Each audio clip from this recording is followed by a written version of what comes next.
ਇਹ ਤਾਂ ਕੋਈ ਜਨ ਹਰਸਿਓ ਦੇਵੇ ਜੋੜ, ਕੋਈ ਰੱਬ ਦਾ ਪਿਆਰਾ ਹੀ ਜੋੜ ਦੇਵੇ ਤਾਂ ਜੋੜ ਦੇਵੇ। ਪਰ ਦਾਨ ਦਿੱਤਾ, ਬੜਿਆਂ ਲੋਕਾਂ ਨੇ ਦਾਨ ਦਿੱਤਾ, ਭਾਵੇਂ ਸਾਰੀ ਧਰਤੀ ਦਾਨ ਕਰ ਦੋ। ਦਾਨ ਇੱਕ ਵੱਖਰੀ ਚੀਜ਼ ਹੈ, ਪਰਮਾਤਮਾ ਦਾ ਮਿਲਾਪ ਇੱਕ ਵੱਖਰੀ ਚੀਜ਼ ਹੈ। ਇਸ ਕਰਕੇ ਦਾਨ ਕਰਨ ਦੇ ਨਾਲ ਪਰਮਾਤਮਾ ਦਾ ਮਿਲਾਪ ਨਹੀਂ ਹੋ ਸਕਦਾ, ਭਾਵੇਂ ਜਿੰਨਾ ਮਰਜ਼ੀ ਕੋਈ ਰਾਜ ਦਾਨ ਕਰ ਦੇਵੇ। ਜੋਰ ਨਾ ਜੀਵਨ, ਜੇ ਕੋਈ ਕਹੇ ਕਿ ਮੈਂ ਜੀਵਨ ਤੋਂ ਭਾਵ ਲੰਬੀ ਉਮਰ ਜਿਉਂ ਲਵਾਂ ਤਾਂ ਮੈਨੂੰ ਸ਼ਾਇਦ ਰੱਬ ਮਿਲ ਜਾਵੇ, ਲੱਖ ਨਾਗਾਂ ਕਰੋੜ ਕਾਗਾਂ, ਲੱਖਾਂ ਸਾਲ ਉਮਰ ਹੈ ਨਾਗਾਂ ਦੀ ਤੇ ਕਰੋੜਾਂ ਸਾਲ ਕਾਵਾਂ ਦੀ ਉਮਰ ਹੈ, ਫਿਰ ਤਾਂ ਉਹਨਾਂ ਨੂੰ ਰੱਬ ਮਿਲੇ। ਬੜੇ ਬੜੇ ਜੋਗੀ ਆਪਣੀ ਉਮਰ ਵਧਾ ਕੇ 5-5 ਹਜ਼ਾਰ ਸਾਲ ਲੰਮੀ ਕਰ ਲੈਂਦੇ ਨੇ। ਇਉਂ ਜੇ ਲੰਮੀਆਂ ਉਮਰਾਂ ਕਰਨ ਨਾਲ ਪਰਮਾਤਮਾ ਮਿਲਦਾ ਹੋਵੇ ਤਾਂ ਫਿਰ ਲੰਮੀਆਂ ਉਮਰਾਂ ਸਭ ਤੋਂ ਜਿਹੜੇ ਜਾਨਵਰਾਂ ਦੀਆਂ ਜ਼ਿਆਦਾ ਉਹਨਾਂ ਨੂੰ ਮਿਲੇ।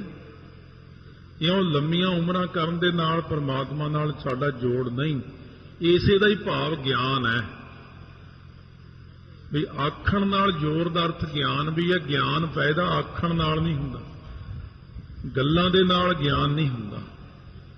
ਜੇ ਕੋਈ ਆਖੇ ਗੱਲਾਂ ਦੇ ਨਾਲ ਮੈਨੂੰ ਬ੍ਰਹਮ ਗਿਆਨ ਹੋ ਗਿਆ, ਫਿਰ ਬ੍ਰਹਮ ਗਿਆਨ ਨਹੀਂ ਹੋ ਸਕਦਾ। ਚੁੱਪ ਰਹਿਣ ਨਾਲ ਗਿਆਨ ਨਹੀਂ ਹੋ ਸਕਦਾ ਵੀ ਮੈਂ ਚੁੱਪ ਕਰਕੇ ਬੈਠਾ ਰਵਾਂ। ਇੱਥੇ ਗਿਆਨ ਅੰਤਰੀਵ ਗਿਆਨ ਦਾ ਹੈ, ਆਤਮਿਕ ਗਿਆਨ। ਚੁੱਪ ਰਹਿਣ ਨਾਲ ਆਤਮਿਕ ਗਿਆਨ ਨਹੀਂ ਹੁੰਦਾ, ਜਾਂ ਮੰਗਣ ਨਾਲ ਗਿਆਨ ਨਹੀਂ। ਥਾਂ ਥਾਂ ਜਿੰਨਾ ਮਰਜ਼ੀ ਤੁਸੀਂ ਮੰਗਦੇ ਫਿਰੋ, ਭਾਵੇਂ ਬ੍ਰਹਮ ਗਿਆਨੀਆਂ ਕੋਲ ਮੰਗਦੇ ਫਿਰੋ ਜੀ ਮੈਨੂੰ ਆਤਮਿਕ ਗਿਆਨ ਬਖਸ਼ੋ, ਉਹ ਵੀ ਇਹੀ ਕਹਿੰਦੇ ਕੋਈ ਕਮਾਈ ਕੀਤੀ ਹੈ, ਬਿਨਾਂ ਕਮਾਈ ਤੋਂ ਕਿਵੇਂ ਤੈਨੂੰ ਗਿਆਨ ਹੋ ਸਕਦਾ ਹੈ। ਸੋ ਇਸ ਪ੍ਰਕਾਰ ਦੇਣ ਨਾ ਜੋਰ। ਕਹਿੰਦੇ ਨੇ ਦਾਨ ਦੇਣ ਨਾਲ ਜੇ ਕੋਈ ਕਹੇ ਹੁਣ ਮੈਨੂੰ ਬਸ ਅੱਜ ਬ੍ਰਹਮ ਗਿਆਨ ਹੋ ਜਾਣਾ ਕਿਉਂਕਿ ਮੈਂ ਅੱਜ ਲੱਖ ਰੁਪਈਆ ਦਾਨ ਕੀਤਾ। ਭਗਤ ਕਬੀਰ ਜੀ ਕੋਲ ਜਿਵੇਂ ਕੋਈ ਰਾਜਾ ਸੀ ਉੱਥੋਂ ਦਾ, ਉਹ ਆ ਗਿਆ, ਬੜੀਆਂ ਬੜੀਆਂ ਥਾਲ ਭਰ ਕੇ, ਥਾਲੀਆਂ ਭਰ ਕੇ ਕਬੀਰ ਜੀ ਕੋਲ ਲਿਆ ਕੇ ਰੱਖਤੀਆਂ। ਕਹਿੰਦੇ ਇਹ ਕੀ ਹੈ? ਉੱਤੋਂ ਕੱਪੜਾ ਲਾ ਕੇ ਦਿਖਾਉਣਾ, ਇਹ ਹੀਰੇ ਹੈ, ਆਹ ਮੋਤੀ ਹੈ, ਸੋ ਇਹ ਚਾਂਦੀ ਸੋਨਾ ਹੈ, ਆਹ ਜਿਹੜੇ ਰਤਨ ਜਵਾਹਰ ਮਾਣਕ ਨੇ। ਕਬੀਰ ਜੀ ਕਹਿੰਦੇ ਇਹ ਕਿਉਂ ਲਿਆਏ ਮੇਰੇ ਪਾਸ? ਕਹਿੰਦੇ ਜੀ ਮੈਂ ਸੁਣਿਆ ਤੁਹਾਨੂੰ ਪਰਮੇਸ਼ਰ ਦੀ ਪ੍ਰਾਪਤੀ ਹੋਈ ਹੈ ਤੇ ਮੈਂ ਇਹ ਚਾਹੁੰਦਾ ਕਿ ਆਹ ਸਾਰਾ ਹੀਰਾ ਚਾਂਦੀ ਮੋਤੀ ਸੋਨਾ ਗਹਿਣੇ ਸਭ ਲੈ ਲਓ, ਮੈਨੂੰ ਪਰਮਾਤਮਾ ਨਾਲ ਮਿਲਾ ਦਿਓ। ਕਬੀਰ ਜੀ ਹੱਸ ਕੇ ਕਹਿੰਦੇ ਕੰਚਨ ਸਿਉ ਪਾਈਐ ਨਹੀਂ ਤੋਲ, ਮਨ ਦੇ RAM ਲਿਆ ਹੈ ਮੋਲ। ਕਹਿੰਦੇ ਉਹ ਐਂ ਦੇਣ ਨਾਲ ਕਿਤੇ ਜੋਰ ਮਿਲਾਪ ਹੋ ਸਕਦਾ, ਕੋਈ ਗਿਆਨ ਹੋ ਸਕਦਾ ਬੰਦੇ ਨੂੰ? ਜਿਵੇਂ ਤੁਸੀਂ ਚੱਕੀ ਫਿਰਦੇ ਹੋ ਐ ਤਾਂ ਫਿਰ ਜਿਹੜੇ ਰਾਜੇ ਕੋਲ ਜ਼ਿਆਦਾ ਹੀਰੇ ਮੋਤੀ ਨੇ ਉਹੀ ਰੱਬ ਨੂੰ ਮਿਲ ਸਕਦਾ। ਕਹਿੰਦੇ ਮਨ ਦੇ RAM ਲਿਆ ਹੈ ਮੋਲ, ਮਨ ਦੇ ਕੇ ਪ੍ਰਮਾਤਮਾ ਮਿਲਦਾ। ਪ੍ਰਮਾਤਮਾ ਦੇ ਦਰਸ਼ਨ ਇਉਂ ਹੀ ਨਹੀਂ ਹੋ ਜਾਂਦੇ। ਇਸ ਕਰਕੇ ਜੇ ਲੰਬੀਆਂ ਉਮਰਾਂ ਵਾਲੇ, ਜਿਹੜੇ ਲੰਬੀਆਂ ਉਮਰਾਂ ਵਾਲੇ ਨੇ, ਉਹ ਕਹਿਣ ਮੈਨੂੰ ਗਿਆਨ ਹੋ ਗਿਆ। ਬ੍ਰਹਮ ਗਿਆਨ ਲੰਬੀ ਉਮਰ ਨਾਲ ਨਹੀਂ ਹੁੰਦਾ। ਜਦ 10ਵੇਂ ਪਾਤਸ਼ਾਹ ਨਾਗੇ ਦੀ ਸਰਾਏ ਗਏ, ਜਿੱਥੇ ਗੁਰੂ ਅੰਗਦ ਦੇਵ ਮਹਾਰਾਜ ਦਾ ਅਵਤਾਰ ਹੋਇਆ, ਉੱਥੇ ਜਦ ਪਹੁੰਚੇ ਤਾਂ ਉੱਥੇ ਇੱਕ ਜੋਗੀ ਬੈਠਾ ਹੈ, ਬੜੀ ਲੰਬੀ ਉਮਰ ਆ ਉਹਦੀ। ਸੋ ਇਸ ਕਰਕੇ 5220 ਸਾਲ ਉਮਰ ਸੀ ਉਹਦੀ। ਤੇ ਜੋਗੀ ਦੇ ਚੇਲਿਆਂ ਨੇ ਜਦ ਜਾ ਕੇ ਮਹਾਰਾਜ ਦੇ ਦਰਸ਼ਨ ਕੀਤੇ, ਕਹਿੰਦੇ ਜੀ ਉਧਰ ਇੱਕ ਗੁਰੂ ਸਾਹਿਬ ਆਏ ਨੇ, ਨਾਲ ਫੌਜਾਂ ਨੇ। ਕਹਿੰਦਾ ਕਿੰਨੀ ਕੁ ਉਮਰ ਆ? ਕਹਿੰਦੇ 35 ਕੁ ਸਾਲ ਹੈ ਦੇਖਣ ਮਾਤਰ। ਹੱਸ ਕੇ ਕਹਿੰਦਾ ਇਹ ਨਿਆਣੇ ਕਿਤੇ ਗੁਰੂ ਬਣਦੇ ਹੁੰਦੇ ਨੇ, ਇਹ ਬੱਚਾ ਹੈ ਵਿਚਾਰਾ, ਹੋਣਾ ਕੋਈ ਰਾਜ ਘਰਾਣੇ ਦਾ ਪੁੱਤਰ। ਉਹ ਫੇਰ ਆ ਗਏ ਵਾਪਸ, ਫੇਰ ਮਹਾਰਾਜ ਕੋਲ ਬੈਠ ਗਏ। ਉਧਰੋਂ ਕਦੇ ਸਿੱਖ ਜੋਗੀ ਕੋਲ ਹੋ ਕੇ ਆਏ ਸੀ, ਉਹ ਵੀ ਆ ਗਏ। ਕਹਿੰਦੇ ਮਹਾਰਾਜ ਇੱਕ ਜੋਗੀ ਰਹਿੰਦਾ, ਬੜੀ ਲੰਬੀ ਉਮਰ ਹੈ ਉਹਦੀ। ਮਹਾਰਾਜ ਕਹਿੰਦੇ ਹਾਂ 5220 ਸਾਲ ਉਮਰ ਹੈ ਉਹਦੀ। ਉਹਦੇ ਚੇਲਿਆਂ ਨੂੰ ਬੜਾ ਕਰੰਟ ਲੱਗਿਆ ਸੁਣ ਕੇ ਵੀ ਇਹਨਾਂ ਨੂੰ ਤਾਂ ਉਮਰ ਦਾ ਵੀ ਪਤਾ ਹੈ। ਉਹ ਜਾ ਕੇ ਆਪਣੇ ਗੁਰੂ ਨੂੰ ਦੱਸਿਆ, ਕਹਿੰਦੇ ਜੀ ਉਹ ਜਿਹੜੇ ਗੁਰੂ ਸਾਹਿਬ ਨੇ ਜਿਨ੍ਹਾਂ ਨੂੰ ਤੁਸੀਂ ਕਹਿੰਦੇ ਹੋ ਉਹ ਬੱਚਾ ਹੈ, ਉਹ ਤੁਹਾਡੀ ਉਮਰ ਵੀ ਦੱਸੀ ਜਾਂਦੇ ਨੇ 5220 ਸਾਲ। ਜੋਗੀ ਉੱਠ ਕੇ ਇੱਕਦਮ ਖੜਾ ਹੋ ਗਿਆ, ਕਹਿੰਦੇ ਇਹ ਤਾਂ ਕੋਈ ਪੂਰਨ ਅਵਤਾਰ ਹੈ। ਜਾ ਕੇ ਮਹਾਰਾਜ ਕੋਲ ਖੜਾ ਹੋ ਗਿਆ, ਜਾ ਕੇ ਮੱਥਾ ਟੇਕਿਆ। ਮਹਾਰਾਜ ਸੱਚੇ ਪਾਤਸ਼ਾਹ ਕਹਿੰਦੇ ਆਓ ਜੋਗੀ ਜੀ। ਕਹਿੰਦੇ ਮਹਾਰਾਜ ਇੰਨੀ ਛੋਟੀ ਉਮਰ ਤੇ ਇੰਨਾ ਗਿਆਨ। ਮਹਾਰਾਜ ਸੱਚੇ ਪਾਤਸ਼ਾਹ ਕਹਿੰਦੇ ਕੋਈ ਉਮਰ ਨਾਲ ਗਿਆਨ ਹੁੰਦਾ ਬੰਦੇ ਨੂੰ? ਇਉਂ ਤਾਂ ਪਹਾੜ ਹੈ, ਧਰਤੀ ਹੈ, ਇਹਨਾਂ ਦੀ ਉਮਰ ਬੜੀ ਲੰਬੀ, ਤਾਰੇ ਚੰਦਰਮਾ ਸੂਰਜ ਸਭ ਨੂੰ ਗਿਆਨ ਹੋ ਜਾਏ ਫਿਰ ਤਾਂ। ਲੰਬੀਆਂ ਉਮਰਾਂ ਨਾਲ ਗਿਆਨ ਨਹੀਂ ਹੁੰਦਾ। ਫਰਕ ਇੰਨਾ ਕਿ ਮੈਂ ਸ੍ਰੀ ਹੇਮਕੁੰਟ ਸਾਹਿਬ ਤੇ ਤਪੱਸਵੀ ਫਲਾਨਾ ਔਰ ਮੈਂ ਆਪਣਾ ਖਲੜਾ ਤਿਆਗਤਾ, ਹੁਣ ਮੈਂ ਦੂਸਰੇ ਇਸ ਅਵਤਾਰ ਚ ਆਇਆ। ਤੂੰ ਉਹੀ ਰੱਖੀ ਬੈਠਾ ਆਪਣਾ। ਤੂੰ ਵੀ ਖਲੜਾ ਛੱਡ ਦੇ, ਖਲੜੇ ਦਾ ਮੋਹ ਛੱਡ ਦੇ ਆਪਣੇ ਦਾ। ਖਲੜਿਆਂ ਨਾਲ ਗਿਆਨ ਨਹੀਂ ਹੁੰਦਾ, ਲੰਬੀ ਉਮਰ ਨਾਲ ਗਿਆਨ ਨਹੀਂ ਹੁੰਦਾ। ਗਿਆਨ ਤਾਂ ਗੁਰੂ ਸਾਹਿਬ ਦੀ ਕਿਰਪਾ ਨਾਲ ਹੀ ਹੁੰਦਾ। ਤਾਂ ਮਹਾਰਾਜ ਸੱਚੇ ਪਾਤਸ਼ਾਹ ਕਹਿੰਦੇ ਨੇ ਜੇ ਕੋਈ ਕਹੇ ਕਿ ਮੈਂ ਪੁੱਠਾ ਲਟਕਦਾ, ਮੈਂ ਆਤਮ ਹੱਤਿਆ ਕਰ ਲਵਾਂਗਾ, ਮੈਨੂੰ ਰੱਬ ਤੂੰ ਮਿਲ, ਨਾ ਤਾਂ ਮੈਨੂੰ ਗਿਆਨ ਦੇ, ਨਹੀਂ ਤਾਂ ਲੱਗਿਆ ਮੈਂ ਗੋਲੀ ਮਾਰਨ ਆਪਣੇ ਆਪ ਨੂੰ, ਨਹੀਂ ਤਾਂ ਜ਼ਹਿਰ ਖਾ ਲਵਾਂਗਾ, ਮੈਂ ਪੁੱਠਾ ਲਟਕ ਕੇ ਮਰ ਜਾਵਾਂਗਾ, ਮੈਂ ਨਦੀ ਛਾਲ ਮਾਰ ਦੇਵਾਂ। ਮਹਾਰਾਜ ਕਹਿੰਦੇ ਆਉਂ ਜੇ ਮਰਨ ਨਾਲ ਕਿਤੇ ਪਰਮਾਤਮਾ ਮਿਲਦਾ ਹੋਵੇ ਫਿਰ ਤਾਂ ਲੋਕ ਰੋਜ਼ ਆਤਮ ਹੱਤਿਆ ਕਰਦੇ, ਫਿਰ ਤਾਂ ਉਹਨਾਂ ਨੂੰ ਰੱਬ ਮਿਲ ਜੇ। ਕੋਈ ਗੱਡੀਆਂ ਥੱਲੇ ਮਰਦੇ, ਕੋਈ ਜ਼ਹਿਰ ਖਾ ਕੇ ਮਰਦੇ, ਕੋਈ ਕਿਵੇਂ ਮਰਦੇ ਆ। ਇਹ ਮਰਨ ਨਾਲ ਆਪਣੇ ਆਪ ਆਤਮ ਹੱਤਿਆ ਕਰਨ ਨਾਲ ਜਾਂ ਮਰਨ ਨਾਲ ਗਿਆਨ, ਫਿਰ ਤਾਂ ਜਿਹੜਾ ਬੰਦਾ ਮਰੇ ਉਸੇ ਨੂੰ ਰੱਬ ਮਿਲ ਜੇ। ਨਾ ਤਾਂ ਗਿਆਨ ਹੋ ਸਕਦਾ, ਨਾ ਜੋੜ ਮਿਲਾਪ ਹੋ ਸਕਦਾ। ਜੋਰ ਨਾ ਰਾਜਮਾਲ ਮਨ ਸੋਰ। ਜੇ ਕੋਈ ਕਹੇ ਵੀ ਮੈਂ ਪਰਮਾਤਮਾ ਨਾਲ ਮਿਲਾਪ ਕਰ ਲਵਾਂਗਾ ਜਾਂ ਬ੍ਰਹਮ ਗਿਆਨ ਲੈ ਲਵਾਂਗਾ ਰਾਜ ਦੇ ਬਲ ਦਾ ਸਦਕਾ, ਭਗਤ ਨਾਮਦੇਵ ਜੀ ਨੂੰ ਕਿਹਾ ਹੀ ਸੀ ਰਾਜੇ ਨੇ ਕਿ ਗਊ ਜਿਉਂਦੀ ਕਰਦੇ ਨਹੀਂ ਤੇਰੀ ਗਰਦਨ ਵੱਢ ਦਿਆਂਗੇ। ਮਾਲ ਡੰਗਰ ਹਾਥੀ ਘੋੜੇ ਰਾਜਿਆਂ ਕੋਲ ਕਿੰਨੇ ਨੇ, ਮਾਲ ਧਨ ਕਿੰਨਾ ਹੈ, ਰਾਜ ਦਾ ਬਲ ਹੈ। ਮੈਨੂੰ ਰੱਬ ਨੂੰ ਮਿਲਾ, ਮੈਨੂੰ ਕਿੱਥੇ ਦੇਖਾਂ ਤੇਰਾ ਰੱਬ ਕਿੱਥੇ ਹੈ। ਰਾਜਾ ਸਿੱਧਾ ਹੀ ਕਹੀ ਜਾਂਦਾ ਨਾਮਦੇਵ ਨੂੰ, ਲਿਆ ਦੇਖਾਂ ਤੇਰਾ ਹਰੀ ਕਿੱਥੇ ਆ, ਉਹ ਰਾਮ ਜੀ ਨੂੰ ਤੂੰ ਕਹਿਣਾ ਉਹ ਕਿੱਥੇ ਆ, ਦੇਖਾਂ ਲਿਆ ਦੇਖਾਂ ਤੇਰਾ ਰੱਬ ਕਿੱਥੇ ਆ, ਮੇਰੀ ਗਊ ਜਿਉਂਦੀ ਕਰ ਨਹੀਂ ਤਾਂ। ਮਹਾਰਾਜ ਕਹਿੰਦੇ ਆਉਂ ਕਿਤੇ ਜ਼ੋਰ ਨਾਲ, ਕਿਤੇ ਰਾਜ ਦੇ ਜ਼ੋਰ ਨਾਲ, ਕਿਤੇ ਪੈਸੇ ਦੇ ਜ਼ੋਰ ਨਾਲ, ਡੰਗਰਾਂ ਹਾਥੀਆਂ ਦੇ ਜ਼ੋਰ ਨਾਲ ਕਿਤੇ ਰੱਬ ਦਾ ਗਿਆਨ ਹੁੰਦਾ ਜਾਂ ਮਿਲਾਪ ਹੋ ਸਕਦਾ।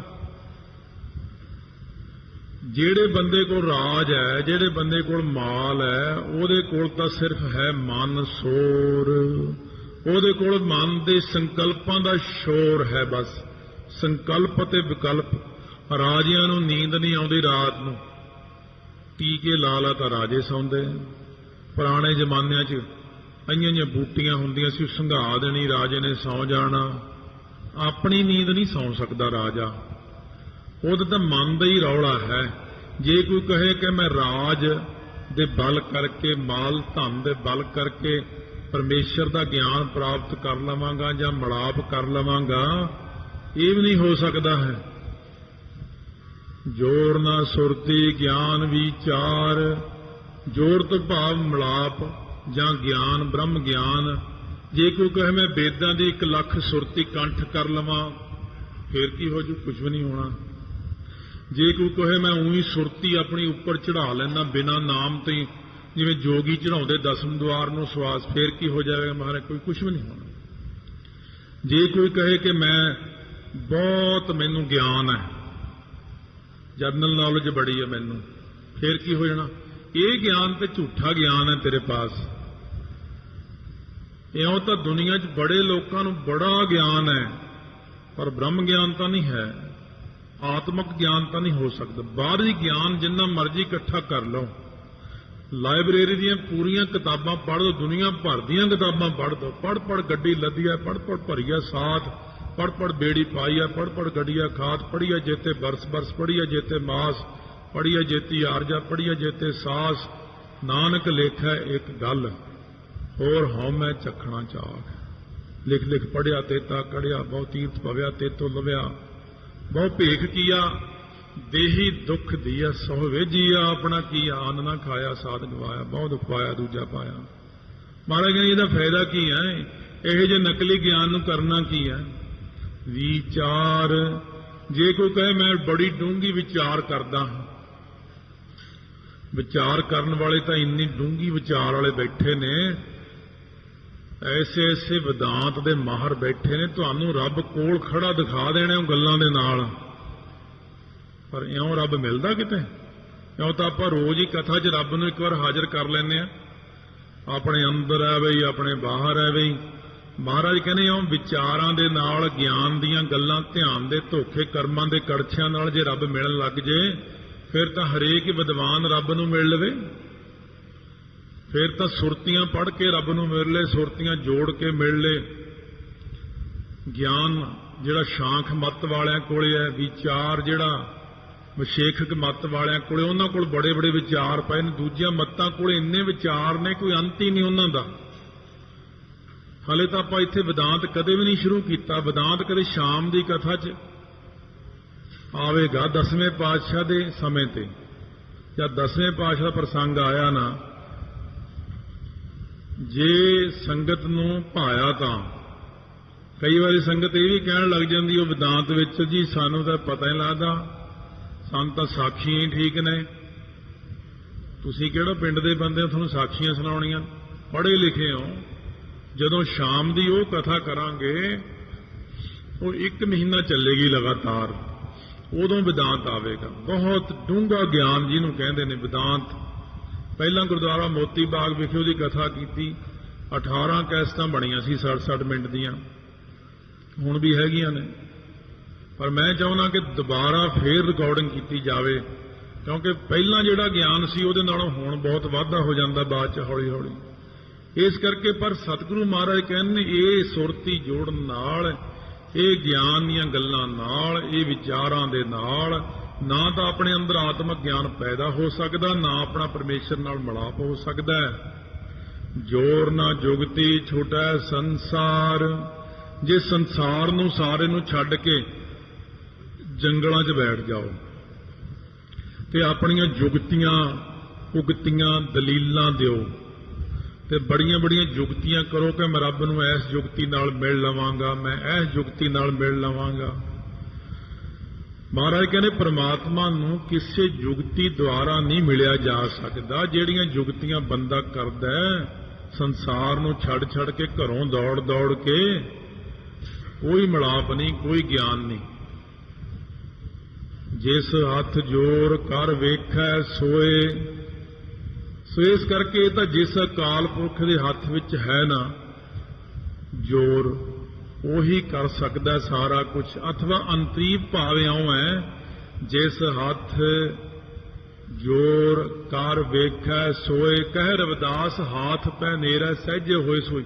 ਇੱਥੇ ਹੱਥ ਦਾ ਭਾਵ ਅੰਤਸ਼ਕਰਣ ਹੈ। ਜਿਹਦੇ ਹੱਥ ਦੇ ਵਿੱਚ ਭਾਵ, ਜਿਹਦੇ ਅੰਤਸ਼ਕਰਣ ਦੇ ਵਿੱਚ, ਅੰਤਸ਼ਕਰਣ ਰੂਪੀ ਹੱਥ ਦੇ ਵਿੱਚ ਕਰ ਕਰਕੇ ਜਿਹਨੇ ਦੇਖਿਆ ਹੈ ਨਾ, ਭਗਤੀ ਕੀਤੀ ਹੈ, ਵੇਖੈ ਸੋਏ। ਜਿਹਨੇ ਆਪਣੇ ਅੰਤਸ਼ਕਰਣ ਦੇ ਵਿੱਚ ਭਗਤੀ ਕੀਤੀ ਹੈ, ਜਿਹਨੇ ਸ਼ੁਭ ਗੁਣਾਂ ਨੂੰ ਪੈਦਾ ਕੀਤਾ ਹੈ, ਉਹ ਇਸ ਮਿਲਾਪ ਨੂੰ ਕਰ ਸਕਦਾ, ਉਹਨੂੰ ਗਿਆਨ ਹੋ ਸਕਦਾ, ਉਹ ਪ੍ਰਮਾਤਮਾ ਦੇ ਦਰਸ਼ਨ ਕਰ ਸਕਦਾ।